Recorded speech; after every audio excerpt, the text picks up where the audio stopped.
నమస్కారం. Voice of children, voice of people. ఇందులో భాగంగా ఈ రోజున మనం మాట్లాడుకుంటున్న విషయం ఇంతకుముందులాగానే చాలామంది ప్రైవేట్ స్కూల్స్ వాళ్ళు కానీ చాలామంది గవర్నమెంట్ స్కూళ్ళల్లో పనిచేస్తున్న టీచర్స్ మామూలుగా కాకుండా మామూలు దోవలో నడవకుండా విభిన్నంగా పనిచేస్తున్న మిత్రులు చాలామంది ఉన్నారు. వాళ్ళతో పరిచయాలు చేసుకుందాం అనేది ఒక ఆలోచన. అసలు వాళ్ళ ఆలోచనలు ఏంటి, వాళ్ళు ఎలా పనిచేస్తున్నారు, వీటన్నిటిని విందాం అనేది ఒక ఆలోచన. అందులో భాగంగానే ఈ పూట మనం చూడబోయేది వినబోయేది కూడా ఉంటుంది. ఇవాళ మనం కలుసుకోబోతున్న టీచర్ మిత్రురాలు విజయభాను, కోటే విజయభాను. విశాఖపట్నం జిల్లాలో పాయకరావుపేట దగ్గర ఒక హరిజనవాడలో ఉండే పాఠశాలలో ఈ అమ్మ పనిచేస్తూ ఉంటారు. చాలా ఏళ్ళ నుంచి టీచర్గా పనిచేస్తున్నారు. నిజానికి లక్షల మంది టీచర్స్ ఉన్నారు. ఈమె కొన్ని ప్రత్యేకతలు ఉన్నాయి. తను ఎక్కడ పనిచేస్తే అక్కడ ఆ స్కూల్ని విభిన్నంగా చూడాలని అనుకుంటూ ఉంటుంది. అనేక మందితో మాట్లాడి తన మిత్రుల్ని, తన డబ్బుల్ని ఖర్చు పెట్టి ఆ స్కూల్ని తమాషాగా నడుపుతూ ఉంటుంది. అక్కడ చదువుతున్న పిల్లలకి అనేక రకాలైన సౌకర్యాలని కలిగేట్టు చూస్తుంది. ఎవరెవరినో అడుగుతూ ఉంటుంది. తన మిత్రులందరినీ, వేరే దేశాల్లో ఉండే మిత్రులను వాళ్ళని కూడా సంప్రదించి వాళ్ళందరి సహకారాన్ని తీసుకొని ఇక్కడ పనిచేస్తూ ఉంటుంది. చుట్టుపక్కల వాళ్ళు, ఆ ఊళ్ళో ఉన్నవాళ్ళు మామూలుగానే ఒక మంచి పని జరుగుతుంటే అడ్డం పెట్టేవాళ్ళు చాలామంది ఉంటారు. అట్లా అడ్డం పడుతున్న తన పనిని ఆపుకోలే. ఇవాళ మనం ఆ అమ్మతో మాట్లాడదాం. కోటే విజయభాను. ఆమె విశాఖపట్నం జిల్లాలో టీచర్గా పనిచేస్తున్నారు. ఆ అమ్మతో మాట్లాడదాం. అమ్మ నమస్కారం. అందరికీ నమస్కారం. నా పేరు విజయభాను కోటే. నేను విశాఖపట్నం జిల్లాలోని పాయకరావుపేట మండలంలో కేహెచ్వాడ అనే ప్రాంతంలో ఉన్న ప్రాథమిక పాఠశాలలో, ప్రభుత్వ పాఠశాలలో పనిచేస్తున్నాను. ప్రసాద్ నాన్నగారు చెప్పినట్లు ఆయన మా నాన్నగారితో సమానం. ఆయన చెప్పినట్లుగా నేను 22 సంవత్సరాలుగా ప్రభుత్వ పాఠశాలలో ఉపాధ్యాయునిగా పనిచేస్తున్నాను. 98 నుండి పనిచేస్తున్నాను. అయితే నేను పనిచేసిన పాఠశాలలు అన్ని రకాల పాఠశాలలు ఉన్నాయి. గత 11-12 సంవత్సరాలుగా పనిచేస్తున్నది మాత్రం హరిజనవాడ పాఠశాలలో. ఈ హరిజనవాడ పాఠశాలలు అంటే ముందుగా పనిచేసింది పిహెచ్వాడ, తర్వాత కేహెచ్వాడ. ఈ పాఠశాలలకున్న పేరు హరిజనవాడ పాఠశాల అని ఉన్న పేరే నాకు ముందుగా చాలా బాధగా అనిపించింది. తర్వాత అక్కడ పరిస్థితులు,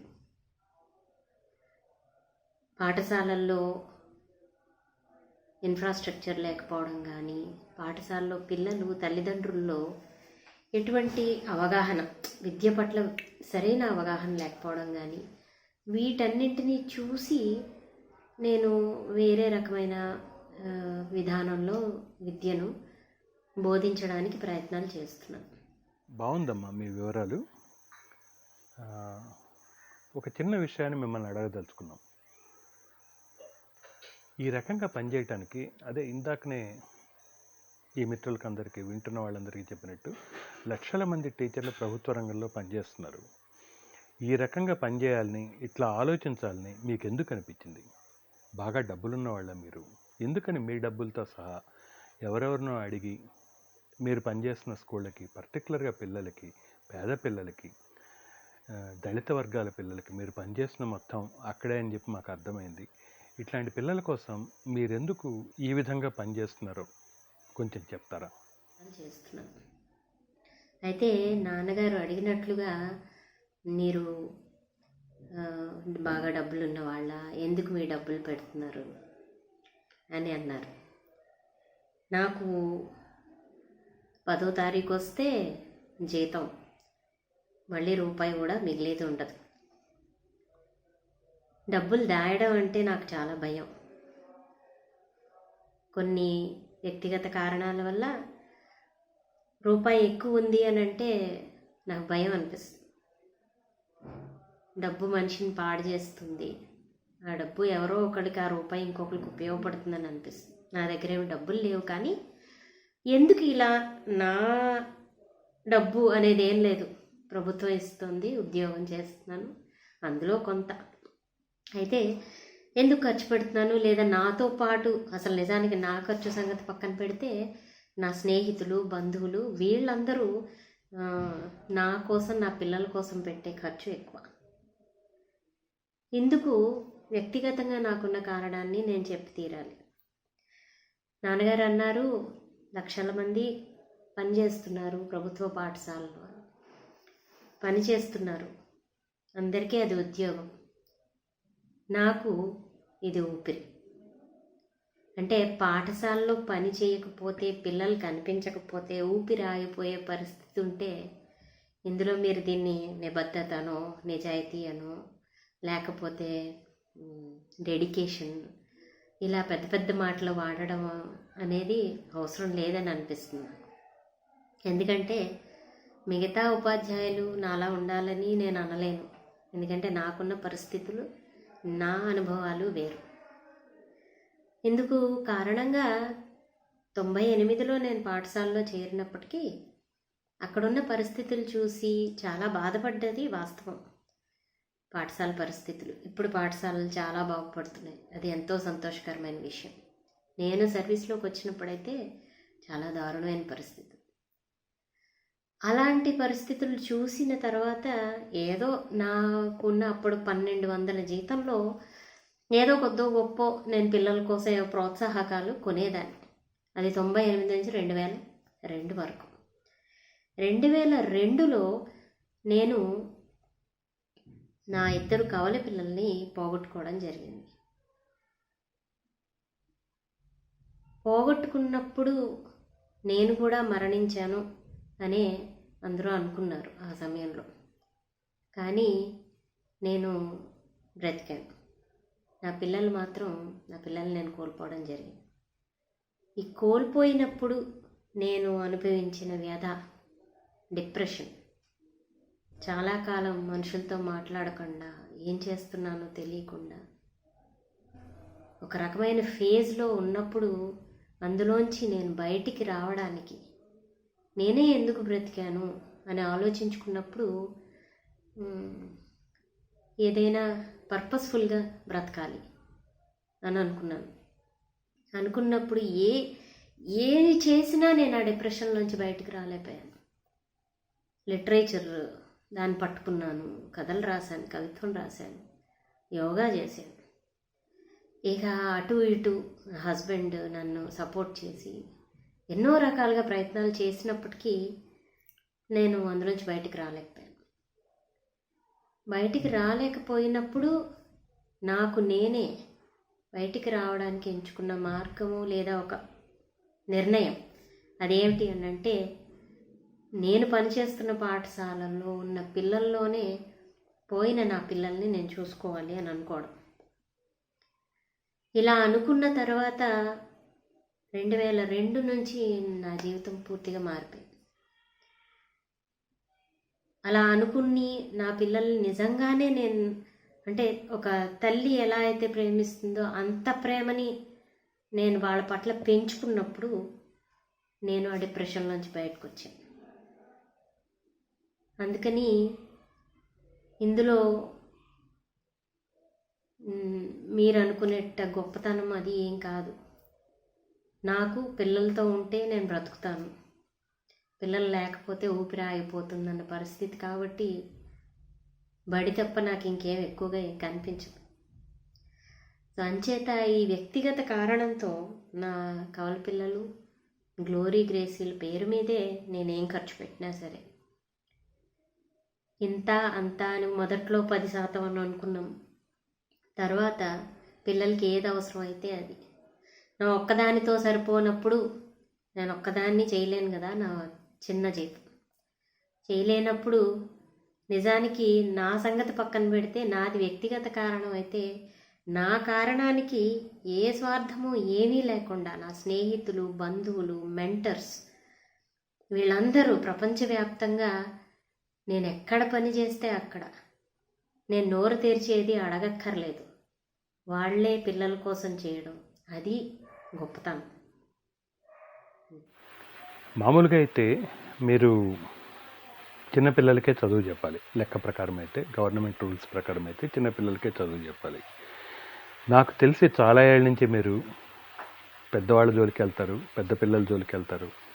మీకు తెలిసిన వాటిని వాళ్ళందరికీ చెప్పాలనే తపన ఏంటి? వీటన్నిటి వెనక మీకున్న ఇన్స్పిరేషన్ ఏంటి?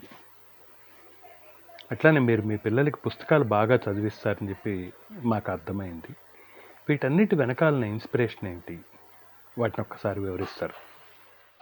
నాన్నగారు మంచి ప్రశ్నే అడిగారు. పెద్దవాళ్ళ జోలికి ఎందుకు వెళ్తాను? మా నాన్నగారు, మా daddy KST Prabhakar, late KST Prabhakar. ఆయన ఎస్టీఓగా పనిచేశారు. ఆయనకి చిన్నప్పటి నుండి నేను ఐఏఎస్ అవ్వాలని కోరిక. ఎప్పుడు అనేవారు అనమాట.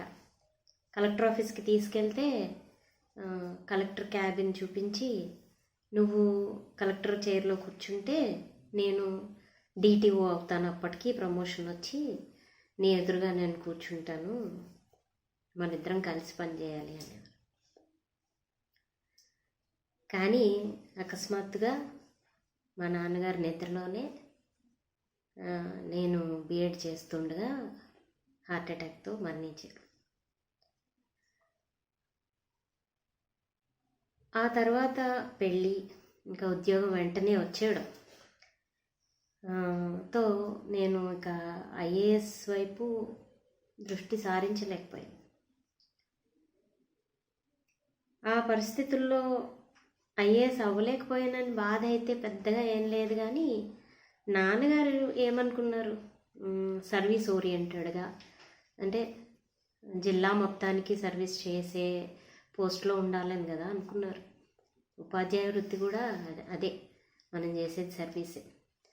అయితే నాకు ఎక్కువగా పెళ్ళైన తర్వాత మా హస్బెండ్తో ఎప్పుడు ఎక్కువ మాట్లాడుతూ ఉండడం, అన్ని విషయాలు, రాజకీయాలు, సినిమాలు, ఇంకేదైనా సామాజిక సమస్యలు, వీటి మీద మాట్లాడుతూ ఉండేవాళ్ళం. మా ఇంట్లో చాలా గ్యాదరింగ్, కుర్రాళ్ళందరూ వచ్చి మా వాళ్ళందరం కూర్చొని ఈ విషయాల మీద చర్చించేవాళ్ళం. సో చర్చించేటప్పుడు నాకు వాటన్నింటి మీద తెలుసుకోవాలి అన్న ఇది ఎక్కువ. అలా తెలుసుకుంటూ నేనేం చేశాను అని అంటే, 2008లో నేను ఒకేసారి యోజన గవర్నమెంట్ మ్యాగజైన్కి బాలకృష్ణ గారు ఎడిటర్ గారు చెప్పిన దాని మీద ఒక ఆర్టికల్ రాసి పంపించాను. అది సివిల్స్ వాళ్ళు, గ్రూప్స్ ప్రిపేర్ అయ్యేవాళ్ళు దాన్ని యూజ్ చేస్తారు. 18 భాషల్లో రిలీజ్ అవుతుంది ఆ పుస్తకం. నిజానికి నేను సెలెక్ట్ అవుతానని అనుకోలేదు, బట్ ఎందుకో మొత్తానికి బాగుందని చెప్పి యోజనకి ఇంకా నేను అప్పటి నుండి ఫ్రీలాన్స్ రైటర్గా మారాను. సో సివిల్స్ యాస్పిరెంట్స్కి, అట్లీస్ట్ నేను ఐఏఎస్ అవ్వలేకపోయాను కదా, సో వాళ్ళకి కొన్ని ఆర్టికల్స్ అలా ఎవ్రీ ఇయర్ రాస్తూ ఉంటాను. అలాగే ఇంకొంచెం చిన్నపిల్లలు, అంటే 10th క్లాస్ బయాలజీ, ఈనాడు వాళ్ళు ఒకసారి నోటిఫికేషన్ వేస్తే రైటర్స్ కావాలని చెప్పి ఒక ఆర్టికల్ చేసి పంపించాను. నాకు ఎంతసేపు అంటే చిన్నపిల్లలది చెప్తున్నాం కదా, సో అలా వదిలేద్దాం అనేది ఉండదు. ప్రొఫెషనల్ డెవలప్మెంట్ అంటే చాలా ఇష్టం. సో దాంతో ఏం చేశానంటే 10th క్లాస్కి బయాలజీ ఆర్టికల్ రాసి పంపిస్తే వాళ్ళు సెలెక్ట్ చేశారు. నిజానికి అసిస్టెంట్స్, హై స్కూల్లో పనిచేసే బయాలజీ టీచర్స్కి వచ్చే అవకాశం అది. నేను ఒక ఎస్టీటీని అయ్యుండి 14 సంవత్సరాలు ఈనాటికి 10వ తరగతి బయాలజీ రాశాను. ఇది ఇంట్రెస్ట్, సబ్జెక్ట్ని మరుగున పడిపోనివ్వకుండా ఉండడం. ఇదే కాకుండా మిగతావి నవీన విద్య అని చెప్పి మిగతా చాలా మ్యాగజైన్స్కి విద్యాపరమైన ఆర్టికల్స్ రాయడం అని అంటే నాకు చాలా ఇష్టం. ఇక ఏసర్ రిపోర్ట్ చూసిన తర్వాత అప్పుడు అనిపించింది, మన పిల్లలు ఫలానా విషయాల్లో వెనకబడి ఉన్నారు, చదవలేరు, రాయలేరు, బేసిక్ మ్యాథమెటిక్స్ చేయలేరు, లెర్నింగ్ అవుట్కమ్స్కి రీచ్ అవ్వలేరు. ఇలా ఎందుకు జరగాలి ఇలాగా? మనం ఎందుకు పీసా టెస్ట్కి మనం ఎందుకు దానికి అంటే అటెండ్ అవ్వకూడదు? పీసాలో మనం ఏమీ వెనకబడ్డాం. నిజానికి ఇండియన్ బ్రెయిన్స్ చాలా sharp brains, logical thinking, reasoning మనకి ఎక్కువ. అలాంటప్పుడు ఎందుకు ఇలాగా అని చెప్పి అనిపించి నేను వాటి మీద కూడా అధ్యయనం చేసి చాలా వరకు కొంత నా రీసెర్చ్, ఇండిపెండెంట్ రీసెర్చ్ అప్పుడే స్టార్ట్ అయింది. ఇండిపెండెంట్ రీసెర్చ్ చేస్తూ నేను ఏం చేశానంటే ఈ ఆర్టికల్స్ ఎక్కువగా ఎడ్యుకేషనల్ ఆర్టికల్స్ కానీ సోషల్ ఎన్వైరన్మెంటల్ ఆర్టికల్స్ కానీ రాయడానికి నేను ప్రయత్నం చేశాను. అలాగే గ్రీన్ క్లైమేట్ అనే మ్యాగజైన్కి ఒకటి కాదు. సో రైటింగ్ అనేది ఇంకప్పుడు నాకు ఒక హ్యాబిట్గా మారిపోయింది. ఇక నాన్న అడిగిన ఇంకొక ప్రశ్న, పిల్లల చేత పుస్తకాలు బాగా చదివిస్తారు. మాకు విశాఖపట్నంలో సూపర్ బజార్ అని సూపర్ మార్కెట్ అక్కడ ఉండేది. వైజాగ్ ఒక ప్రాంతం అది. అక్కడంతా సెకండ్ హ్యాండ్ బుక్స్ ఫేమస్ అన్నమాట. మా చిన్నప్పుడు మా నాన్నగారు నా 1.5 నాకు చాలా 1 సంవత్సరం వయసు ఉన్నప్పుడే పుస్తకాలు తీసుకొచ్చి నా ముందు పడేసేవారు. నేను వాటిని చించుతూ ఉంటే మా మమ్మీ తిడుతూ ఉంటే పర్లేదు అనేవారు. కొన్నాళ్ళకి పుస్తకాన్ని చించడం మానేసి పుస్తకాన్ని తిరగడం నేర్చుకున్నాను. ఆ తర్వాత చాలా చిన్న వయసులోనే పుస్తకాలు చదవడానికి అలవాటు పడిపోయాను. ఎలా అంటే నేను 5th క్లాస్లో ఉండగా రీడర్స్ డైజెస్ట్, కాంపిటీషన్ సక్సెస్ వీటిని చదివించేవారు. మా డాడీ తెచ్చి ఇచ్చేవారు, చదవమని అనేవారు కాదు అసలు. ఆ ఇన్స్టింక్ట్ క్రియేట్ చేసి వదిలేసేవారు. Maybe that is heutagogy. నాకేం చెప్పకుండానే ఒక కెటలిస్ట్ నా ముందు పడేసేసి రియాక్షన్ దానికి అదే ఆటోమేటిక్గా జరిగిపోవడం మా నాన్నగారు మా డాడీ చేసేవారు అనుకుంటా. సో అలా నాకు పుస్తకాలంటే ఎక్కువ ఇంట్రెస్ట్. సూపర్ బజార్లో వెళ్ళి ఫుట్పాత్ మీద పుస్తకాలు అమ్మేవారు. ఆ అంకుల్ దగ్గర కూర్చొని మా నాన్నగారు తెచ్చే పుస్తకాలు సరిపోక సెకండ్ హ్యాండ్ బుక్స్ కొనుక్కునేదాన్ని. అలాగే ఒక్కోసారి సెకండ్ హ్యాండ్ బుక్స్ కొనుక్కోవడం నా పాకెట్ మనీ మా డాడీ ఇచ్చిందో, డాడీ చాలా విరువుగా డబ్బులు ఎప్పుడు అసలు నీకు ఇంత అని అనేవారు కదా, జేబులోంచి తీసుకోవడం, ఖర్చు పెట్టడం. అలాంటప్పుడు ఫుట్పాత్ మీద కూర్చొని ఆ అంకుల్తో మంచి మాటలు చెప్పి అక్కడే 2-3 పుస్తకాలు చదివేసి వచ్చేది. అంత ఇష్టం పుస్తకాలంటే. ఆఖరికి మా మమ్మీ గుడ్లు కందిపప్పు తెమ్మన్నప్పుడు అవి తెచ్చిన తర్వాత పురుకోసతో కట్టేవారు. ఇదివరకు ఇలా ప్యాకెట్స్ కాదు. ఆ పురుకోస విప్పేసి ఆ పేపర్ కూడా చదివేసేంత పిచ్చి. అలా ఆ పిచ్చిని నేను నా పిల్లలకు కూడా నేర్పిస్తూ ఉంటాను. పిల్లలకి పుస్తకాలు అలవాటు చేస్తాను. పుస్తకాలు అలవాటు చేయడానికి నేను చేయని ప్రయత్నం ఉండదు. నాటకాలు వేయిస్తాను, లేకపోతేనేమో డైలాగ్స్ చెప్పిస్తాను, పాటలు పాడిస్తాను. ఏదో ఒకటి చేసి అయితే మాత్రం పిల్లలు పుస్తకాలు చదవాలి. లేతాకాశాలు పుస్తకం రాసిన 5వ తరగతి పిల్లలు రైలుబడి పుస్తకం చదివించే వాళ్ళ చేత, అంత అక్షరాలు రాని పిల్లల చేత 5th క్లాస్కి వచ్చేటప్పటికి వాళ్ళు లేతాకాశాల పుస్తకం రాశారు. అకాడమిక్ ఇయర్ ఎండింగ్కి వాళ్ళు రైలుబడి చదివి చాలా మారారు. అలా పిల్లల చేత పుస్తకాలు చదివించడం అంటే నాకు ఇష్టం. పుస్తకం చదివితే వచ్చే లాభాలు ఇంకవన్నీ నేను చెప్పక్కర్లేదు, మీ అందరికీ తెలిసిందే కదా. అదే సంగతి. బాగుందమ్మా. ఇంకొక చిన్న ప్రశ్న.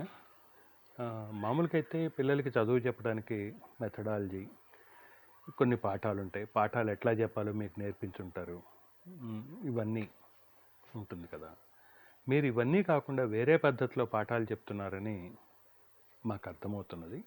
హ్యూటగాజీ అంటారట. ఏంటమ్మా అసలు ఈ హ్యూటగాజీ? ఈ హ్యూటగాజీతో మీకు పరిచయం ఎట్లా ఏర్పడ్డది? దీనివలన మీకు వచ్చిన లాభాలు ఏంటి? పిల్లలకి, పర్టికులర్గా చిన్నారులకి ఈ హ్యూటగాజీ వలన వాళ్ళు నేర్చుకున్న విధానం ఏంటి? మామూలు పద్ధతిలో నేర్చుకున్న దానికి ఈ పద్ధతికి తేడా ఏమన్నా ఉందా? వీటి చుట్టూ మీ అనుభవాల్ని మాకు కొంచెం వివరిస్తారా?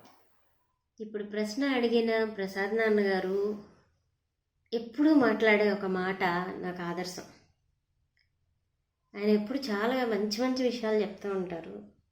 ప్రసాద్ నాన్న నా మెంటర్ దేవినేని మధుసూదన్ గారు, ఇంకా నాతో ఉన్న చాలామంది, వాళ్ళ నుంచే నేను చాలా విషయాలు నేర్చుకుంటూ ఉంటాను. ఇక్కడ ప్రసాద్ నాన్న చెప్పే మాట ఏంటంటే, అండర్ ది సన్ ఏది కొత్త కాదు, సూర్యుడి కింద జరిగేది ఏది కొత్త కాదు. ఇది ఎంత నిజం. ఇప్పుడు మీరు అన్నట్టు హ్యూటగాజీ విధానం అదేమి కొత్తది కాదు, చాలా గొప్పది కాదు. ఇందులో ఏమీ లేదు, సింపుల్ లాజిక్. ఇష్టపడి మనం చేసే పని మనం 100% చేస్తాం, చాలా ఇష్టంగా చేస్తాం. దాన్ని ఎవరైనా ఆపమన్నా ఆపలేం, మనకు నచ్చిన పని చేయాలంటే. This is the only science behind heutagogy. Do what you like, do what you love on your own. Heutagogy అంటే సెల్ఫ్ డిటర్మిన్డ్ లెర్నింగ్. ఇక్కడ మీరు చాలామంది ఏమనుకుంటారంటే సెల్ఫ్ లెర్నింగ్ ఏమో అనుకుంటారు. సెల్ఫ్ లెర్నింగ్ వేరు, సెల్ఫ్ డిటర్మిన్డ్ లెర్నింగ్ వేరు. మనం అనుకొని మనకి నచ్చిన పనిని మనకి నచ్చిన విధానంలో మనం నేర్చుకోవడం ఎంత బాగుంటుంది. మనకి కబడ్డీ అంటే ఇష్టం, కబడ్డీని అలాగే కదా ఇష్టపడి నేర్చుకుంటాం. క్రికెట్ అంటే ఇష్టం, ఇంకేదో పని చేయడం ఇష్టం, బొమ్మలు వేయడం ఇష్టం, అదంతా ఇష్టంగా ఎంత ప్యాషన్తో చేస్తాం. అదే ప్యాషన్ చదువులో పిల్లల అలా గనక నేర్చుకోగలిగితే ఎలా ఉంటుంది. ఇది నాకు ఫస్ట్లో నేను సెల్ఫ్ లెర్నింగ్ని ప్రాక్టీస్ చేశాను కొన్ని సంవత్సరాలు. బట్ 2005 తర్వాత నా రీసెర్చ్, చెప్పాను కదా నాకు రీసెర్చ్ అంటే చాలా ఇష్టం, ఇండిపెండెంట్ రీసెర్చ్. చాలామంది నేను ఏదో పిహెచ్డి చేస్తున్నానో ఏదో అని అనుకుంటూ ఉంటారు, అదంతా ఏం లేదు. ఇండిపెండెంట్ రీసెర్చ్, టైం కల్పించుకుంటాను. ఒక్కో దేశంలో ఎలా ఉంది విద్యా వ్యవస్థ, వాళ్ళ భౌగోళిక పరిస్థితులు, సామాజిక పరిస్థితులు, రాజకీయ పరిస్థితులు, వాటికి అనుగుణంగా వాళ్ళు విద్యా వ్యవస్థను ఎలా రూపొందించుకుంటున్నారు, మనం ఎలా చేయొచ్చు, ఇలా రీసెర్చ్ చేస్తూ ఉంటాను. అలాంటి సమయంలోనే ఇంటర్నెట్లో నాకు దొరికింది హ్యూటగాజీ. యాక్చువల్లీ మనకున్న 3 విధానాలు. మొదటి విధానం పెడగాజీ, మనం ఇప్పుడు ఫాలో అవుతున్నది. రెండోది ఆండ్రోగాజీ. ఆండ్రోగాజీ అంటే 1-to-1 డిస్కషన్స్ ద్వారా నేర్చుకోవడం. హ్యూటగాజీ అల్టిమేట్. దీన్ని ఆస్ట్రేలియాలో స్టీవర్ట్ హేస్, క్రిస్ కెన్యాన్ వీళ్ళ బ్యాచ్ దాన్ని పీడిఎఫ్ విద్యార్థులకి, అంటే పోస్ట్ డాక్టరల్ ఫెలోషిప్ విద్యార్థులకి, పిహెచ్డి కూడా కాదు, వాళ్ళకి ఇంప్లిమెంట్ చేసి చూసి అది సక్సెస్ అయిందని చెప్పి పేర్కొన్నారు. వాళ్ళ బ్లాగ్స్ అవి చదివాను. చదివినప్పుడు నాకు అనిపించింది, ఇది అసలు చిన్నపిల్లలకి కదా బాగా ఉపయోగపడుతుందని అనిపించింది. ఎందుకంటే ఇన్ఫెంట్ స్టేజ్, అక్కడ న్యూరోప్లాస్టిసిటీ అనే ఒక ఆర్టికల్, స్టీవర్ట్ హేజ్ రాసిన ఆర్టికల్ నేను చదవడం జరిగింది. అలాగే ఆయన బెస్ట్ అసోసియేట్స్ ఫ్రెడ్ గార్నెట్, నిగల్ ఎక్లెస్ఫీల్డ్, వీళ్ళిద్దరు ఆర్టికల్స్ నేను చదివిన తర్వాత నాకేమనిపించిందంటే, అయ్యా ఇది చిన్నపిల్లలకి బాగా ఉపయోగపడుతుంది. సో దానికి అనుగుణంగా నేనేం చేశానంటే, నిజానికి నేను ఒక ప్రభుత్వ పాఠశాలలో పనిచేయడం అనేది చాలా గర్వకారణంగా నేను ఫీల్ అవుతున్నాను. ఎందుకంటే ఇక్కడ ఒక విద్యా అభివృద్ధి మన చేతుల్లో ఉంటుంది. మనం ఏం చేయాలన్నా చేయొచ్చు, అది పిల్లల ప్రగతికి సంబంధించింది అయితే చాలు. ఇలా చేస్తున్నప్పుడు నేనేం చేశానంటే చిన్న చిన్న ప్రయోగాలు హ్యూటగాజీ విధానంలో నాకు నేనే ఫార్ములేట్ చేసి వాటిని ఇంప్లిమెంట్ చేసి పిల్లలకి చూశాను, టెస్ట్. అంతకన్నా ముందు మా అబ్బాయి మీద ప్రయోగం చేశాను. ముందే పిల్లల మీద ప్రయోగం చేయకుండా మా అబ్బాయి మీద చేసి అది సక్సెస్ అయిన తర్వాత పిల్లల మీద చేశాను. పిల్లల మీద చేసేటప్పుడు అసలు అదొక ఏమని చెప్పాలో తెలీదు, అంత సక్సెస్. చాలా చిన్న చిన్న విషయాలు, అలాంటి పెద్ద పెద్ద ప్రయోగాలు ఏం కాదు. ఇవి చేస్తున్నప్పుడు నేను చాలా గొప్పగా చేసేస్తున్నానని నాకు అనిపించవచ్చు కదా, కానీ అలా కాదు. విలేకరులు వచ్చినప్పుడు, అఫీషియల్స్ వచ్చినప్పుడు పిల్లల్ని చూసి వాళ్ళే వీళ్ళ మీద ఒక ఆర్టికల్ రాస్తాం, వీళ్ళు చేసి ఈ పని మీద ఆర్టికల్ రాస్తాం అని చెప్పి పేపర్లో వాళ్ళ మీద ఆర్టికల్స్ వచ్చాయి. అలాగే ఇంపాక్ట్ అని ఒక గ్రూప్లో పిల్లల్ని జాయిన్ చేసి సోషల్ అవేర్నెస్ ప్రోగ్రామ్స్ చేయడం, ఇవన్నీ అంటే హ్యూటగాజీని నేను ప్రైమరీ లెవెల్ స్థాయికి తయారు చేయడానికి రకరకాల ప్రయోగాలు చేస్తూ ఆ ప్రయోగాల నుంచి నేర్చుకుంటూ పిల్లలతో చేయిస్తూ ఇలా ఒక ఒరవడి అలా వెళ్ళిపోతూ ఉండింది. ఎవరికి చెప్పాలని కానీ నేను ఇలా చేస్తున్నానని కానీ ఇది ఒక పద్ధతి అని కానీ ఏమీ తెలీదు. ప్రెస్లో ఏమో 2-3 ఆర్టికల్స్ వస్తే మా లోకల్ విలేకరులు వాళ్ళ అభిమానంతో వేసినవి అవి చూసి తర్వాత మా మెంటర్ దేవినేని మధుసూదన్ గారు, ఆయన వెంపల్లి గంగాధర్ గారి ద్వారా పరిచయం అయ్యారు. ఆ తర్వాత ఇది హ్యూటగాజీ అని నేను చెప్తే దాన్ని ఆయన పట్టుకొని దీని మీద ఇంకా ఇది చెయ్యి అది చెయ్యి అని చెప్పి పిల్లలు రాసిన లేతాకాశాల పుస్తకం చదివి నాకు ఇంకా ఏం కావాలని అడిగి స్కూల్కి అన్నీ సమకూర్చడము, నాకు రీడింగ్ మెటీరియల్ సమకూర్చడం. ఆయనే కాదు అందరూ నా చుట్టూ ఉన్నవాళ్ళు, Sai Padma global head CEO,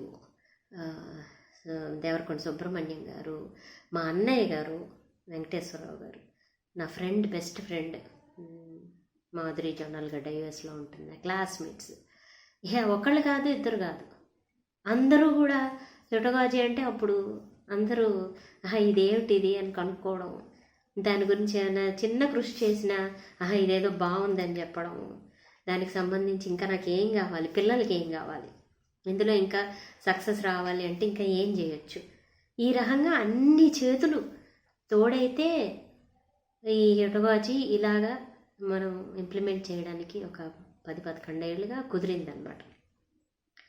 so ప్రతి బ్యాచ్తోనూ ఒక్కొక్క అనుభవం, ఒక్కో రకంగా ఎక్స్పెరిమెంట్స్ చేయడం, ఇలా చేస్తూ ఉన్న క్రమంలోనే నేను ఫాదర్ ఆఫ్ హ్యూటగాజీ స్టీవర్ట్ హేజ్ని కాంటాక్ట్ చేయడం జరిగింది.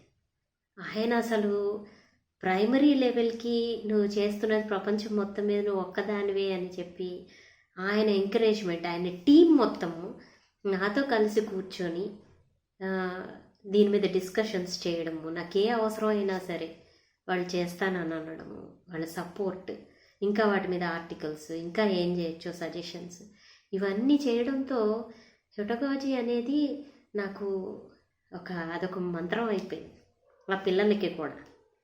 దాంతోపాటే టెక్నాలజీ యూస్ చేయడం, ఇదంతా చేస్తూ ఉన్నాం, బాగానే ఉంది కదా, మనం ఏదో చేసుకెళ్ళిపోతున్నాం, అందరూ సపోర్ట్ చేస్తున్నారు, అదొక్కటే అయ్యే పని కాదు. Department of education, Andhra Pradesh education department నాకు ఒక బ్యాక్ బోన్లా నిలబడి నేను చేసే ప్రతి ప్రయత్నాన్ని కూడా వాళ్ళు ఎంకరేజ్ చేస్తూ వచ్చారు. అలాగే సపోర్ట్, చాలా సపోర్ట్ ఇవ్వడం, ఏం కావాలంటే అది, పిల్లలకి ఇది చేస్తున్నాను అది చేస్తున్నాను. అలా నన్ను ఫిన్లాండ్ పంపించారు. నా పేపరు 100 దేశాలు నుంచి వచ్చిన ఎడ్యుకేషనిస్ట్స్ మధ్యలో నేను హ్యూటగాజీ మీద పేపర్ ప్రజెంటేషన్ చేశాను.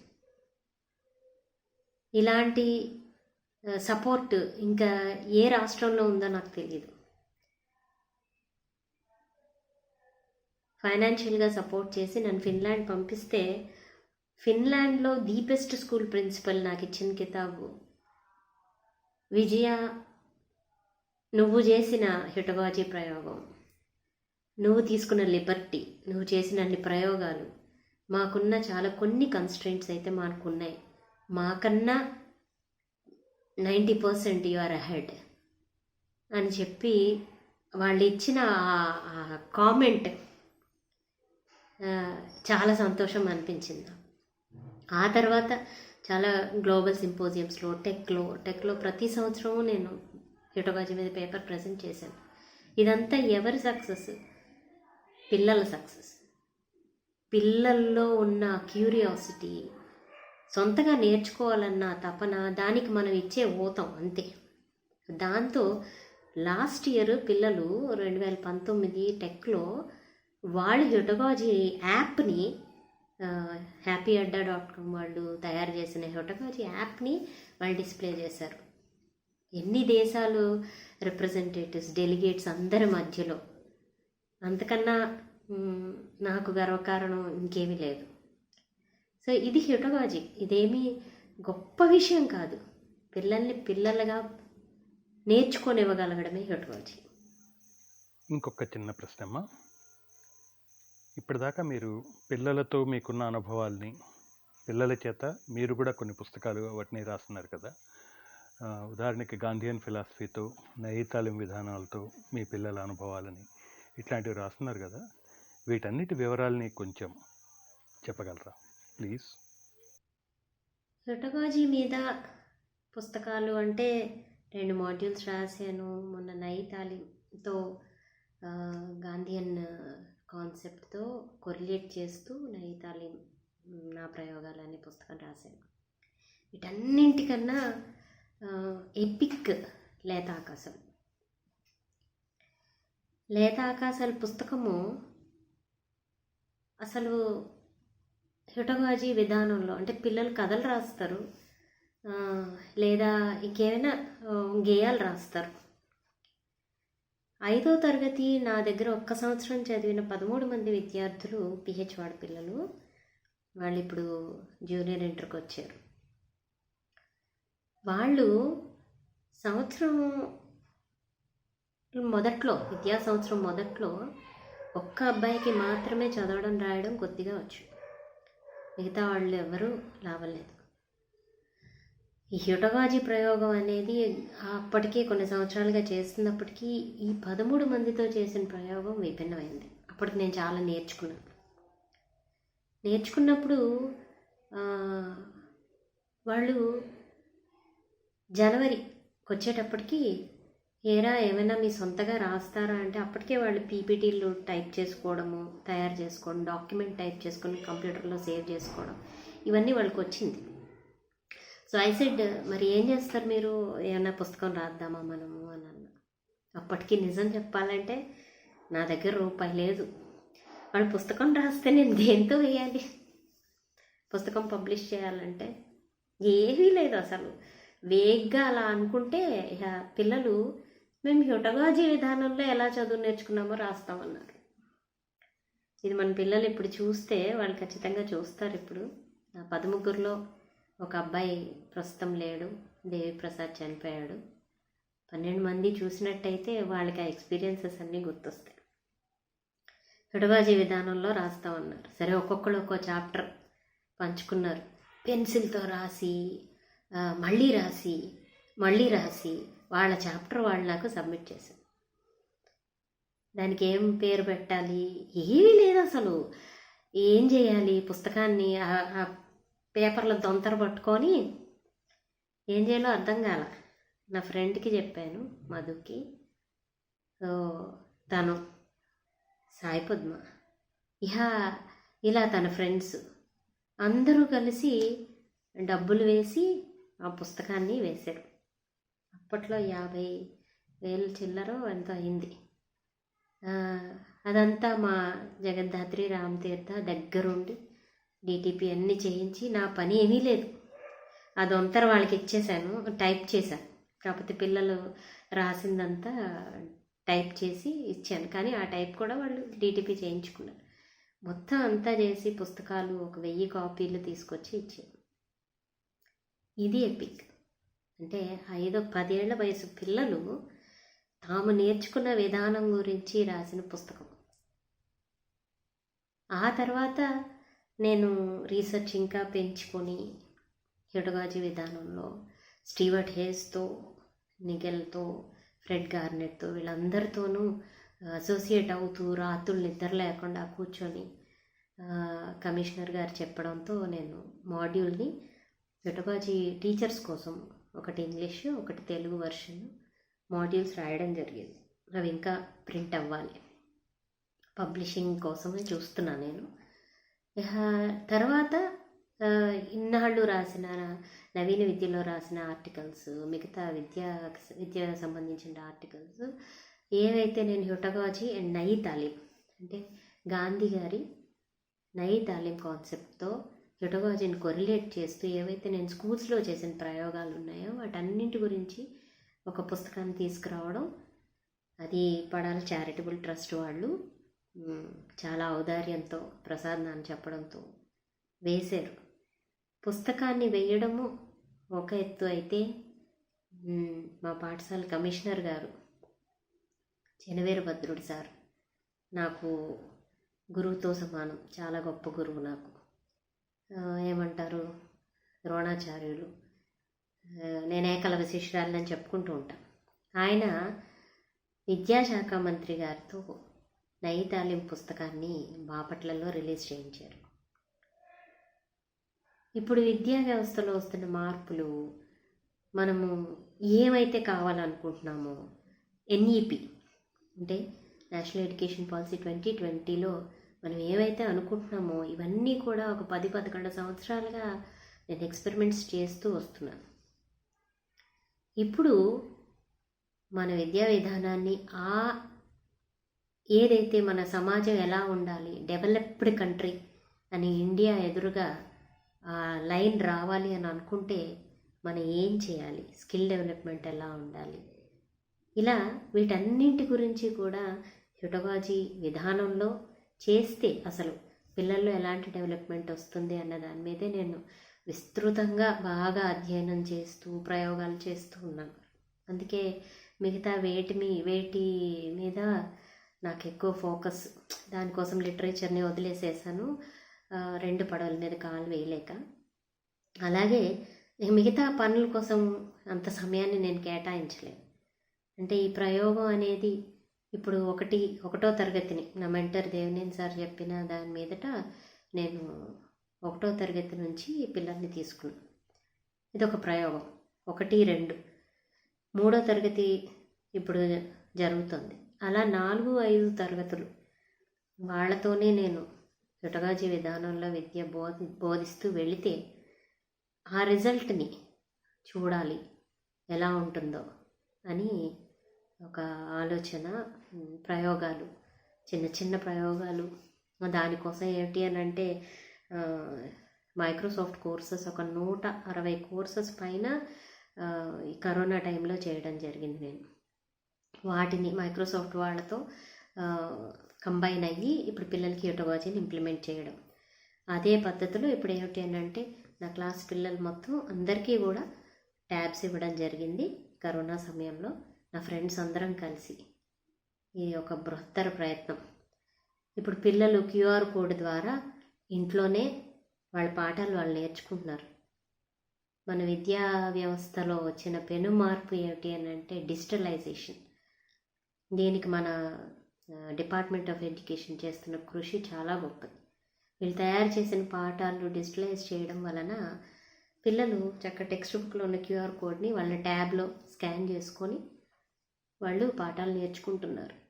ఇంకా రకరకాల విధానాలు, పెడగాజీ యాప్ ఒకటి ఈ సంవత్సరం కూడా మళ్ళీ తయారు చేస్తున్నాం. ఇలా అంటే పుస్తకాలు రాస్తూ ప్రయోగాలని డాక్యుమెంట్ చేయడం,